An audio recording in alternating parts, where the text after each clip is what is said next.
하루를 여는 말씀과 멜로디 높은 뜻 하늘교회 아침 예배. 새로운 달 6월의 첫날 월요일에 인사드립니다. 반갑습니다. 하나님과의 깊은 동행과 함께 6월을 맞이하시고 또 보내시기 바랍니다. 오늘은 고린도전서 11장 1절부터 16절의 말씀을 나눕니다. 먼저 말씀을 듣습니다. 내가 그리스도를 본받는 자가 된 것 같이 너희는 나를 본받는 자가 되라. 너희가 모든 일에 나를 기억하고 또 내가 너희에게 전하여 준 대로 그 전통을 너희가 지킴으로 너희를 칭찬하노라. 그러나 나는 너희가 알기를 원하노니 각 남자의 머리는 그리스도요 여자의 머리는 남자요 그리스도의 머리는 하나님이시라. 무릇 남자로서 머리에 무엇을 쓰고 기도나 예언을 하는 자는 그 머리를 욕되게 하는 것이요 무릇 여자로서 머리에 쓴 것을 벗고 기도나 예언을 하는 자는 그 머리를 욕되게 하는 것이니 이는 머리를 민 것과 다름이 없습니다. 만일 여자가 머리를 가리지 않거든 깎을 것이요 만일 깎거나 미는 것이 여자에게 부끄러움이 되거든 가릴지니라. 남자는 하나님의 형상과 영광이니 그 머리를 마땅히 가리지 않거니와 여자는 남자의 영광이니라. 남자가 여자에게서 난 것이 아니요 여자가 남자에게서 났으며 또 남자가 여자를 위하여 지음을 받지 아니하고 여자가 남자를 위하여 지음을 받은 것이니 그러므로 여자는 천사들로 말미암아 권세 아래에 있는 표를 그 머리 위에 둘지니라. 그러나 주 안에는 남자 없이 여자만 있지 않고 여자 없이 남자만 있지 아니하니라. 이는 여자가 남자에게서 난 것 같이 남자도 여자로 말미암아 났습니다. 그리고 모든 것은 하나님에게서 났느니라. 너희는 스스로 판단하라. 여자가 머리를 가리지 않고 하나님께 기도하는 것이 마땅하냐?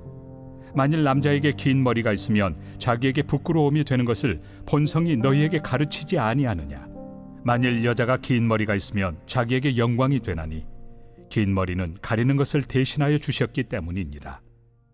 논쟁하려는 생각을 가진 자가 있을지라도 우리에게나 하나님의 모든 교회는 이런 관례가 없느니라. 다시 새로운 주제가 시작이 됩니다. 이번에는 여자들이 교회에서 머리에 모자를 쓰는 문제입니다.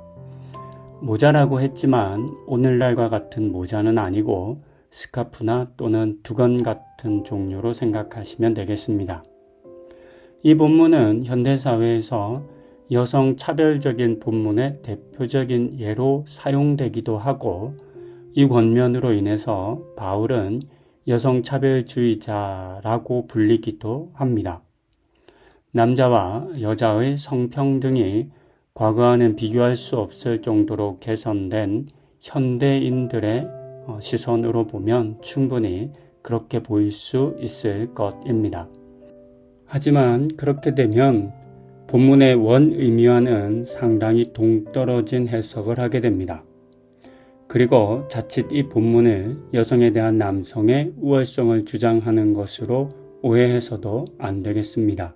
왜냐하면 지금 바울은 남자가 여자보다 더 낫다라고 말하는 것이 아니기 때문입니다.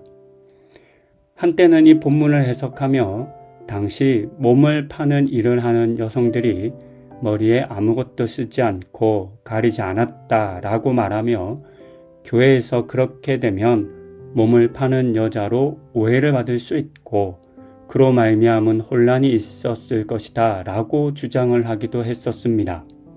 하지만 이 같은 주장은 정확한 근거가 없다라고 합니다. 다만 그랬을 수도 있다라고 하는 정도의 추측입니다. 그렇기 때문에 꼭 그랬다라고 해석하지 않도록 주의해야 하겠습니다. 우리는 이 본문을 조금 다른 관점에서 보아야 합니다. 왜냐하면 우리가 알듯 예수의 복음은 남자와 여자, 유대인과 헬라인, 그리고 자유인과 종과 같은 모든 차별을 뛰어넘었기 때문입니다. 누구도 성별과 신분으로 말미암아 차별을 받지 않았고 더 중요한 것은 바울이 이것을 확신했다는 것에 있습니다. 우리가 읽는 신약 서신의 거의 대부분이 바울이 쓴 글입니다. 그리고 그는 곳곳에서 더 이상 이 같은 차별이 없음을 강하게 주장했던 사람입니다. 그러니 바울을 남성 우월주의자나 또는 여성 차별주의자라고 쉽게 말해서는 안 되겠습니다. 이렇게 복음은 모든 차별을 넘어섭니다. 하지만 그렇다고 해서 당시의 사회 질서와 문화를 무시하지는 않았습니다.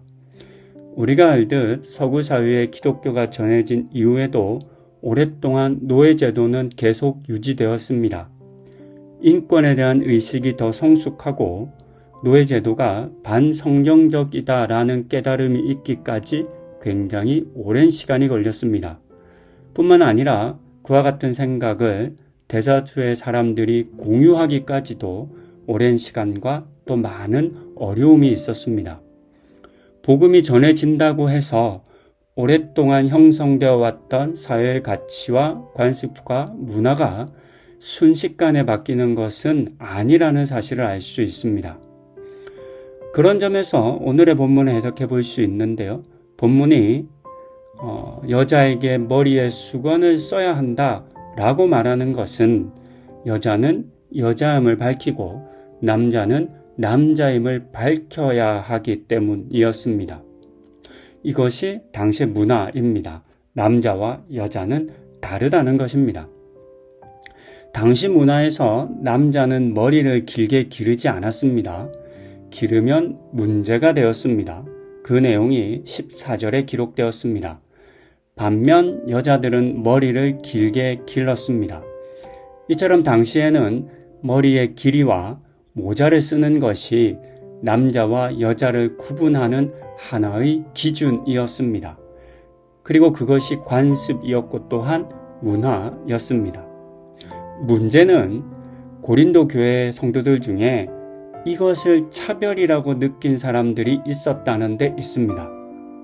그리고 머리에 쓴 것을 벗는 사람들도 생겨나고 말았습니다. 왜 꼭 우리가 여자인 것을 밝혀야 해? 왜 여자라고 모자를 써야 해? 라고 말하며 모자를 쓰지 않은 사람이 생겨난 것입니다. 무엇보다 이 본문은 여자에 대해서만 말하지 않았습니다. 남자가 여자가 쓰는 것처럼 머리에 무엇을 쓰면 안 된다라고 했습니다. 그러니 이 권면은 결코 여자를 차별한 권면이 아닌 것을 알 수 있습니다. 이 본문에서 바울이 말하고 싶은 것은 남자와 여자는 다르다라고 하는 것이었습니다.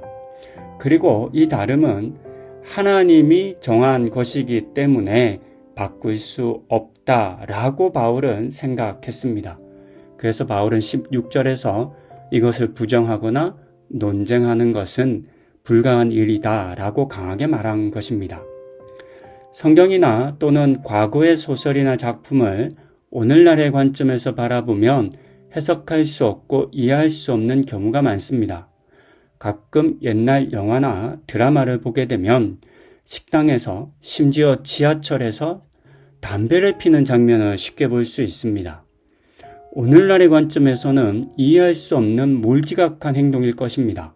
아이들이 있음에도 불구하고 그냥 담배를 피기 때문입니다. 하지만 우리가 기억하듯이 당시에는 누구도 이것을 이상하다고 여기지 않았습니다. 그래서 버스 안에 재를 털 수 있는 재떨이가 있지 않습니까? 성경을 그렇게 읽고 쉽게 판단하지 않도록 우리는 주의해야 합니다. 내가 가진 생각이나 또는 경험으로 다른 사람과 문화와 조직이나 생활하고 일하는 방식 등을 쉽게 판단해서는 안 되는 것입니다. 그와 같은 관습과 문화가 생겨난 이유와 의미를 먼저 생각해 보아야 합니다. 이와 같은 자세를 먼저 가지고 그 다음 기도하고 또 사랑하는 마음으로 작은 변화들을 시도해가는 우리가 되어야 하겠습니다. 그렇게 성경을 읽고 또 오늘 우리에게 일어나는 상황들을 해석할 줄 아는 우리 성도님들 다 되시기를 권면드립니다. 기도하시겠습니다. 하나님, 오늘 본문에서 바울은 남자와 여자가 엄연히 다르다라고 하는 부분에 초점을 맞추고 권면하고 있습니다. 차별하지 말자라고 하는 것이 다름을 구별하지 말자라고 말하는 것은 아니라는 점을 우리가 잘 알아야 하겠습니다. 하나님, 오늘 우리가 살아가는 삶의 자리에서도 서로의 경험이 다르고 이해가 다르고 지식이 다르기 때문에 쉽게 판단하고 정죄할 수 있습니다. 이런 우리에게 여유로운 마음을 주시고 이해하는 마음을 주시고 사랑하는 마음을 먼저 허락하여 주시고 그 마음으로 내가 이해할 수 없는 것을 먼저 헤아려 보는 우리 성도님들 다 되게 하여 주시옵소서. 그 같은 은혜를 부으시기를 간구드리며 새롭게 시작하는 이 6월 한 달도 하나님의 은혜 속에 함께 살아가는 우리들 되게 하여 주시옵소서. 감사드리며 예수님의 이름으로 기도드립니다. 아멘.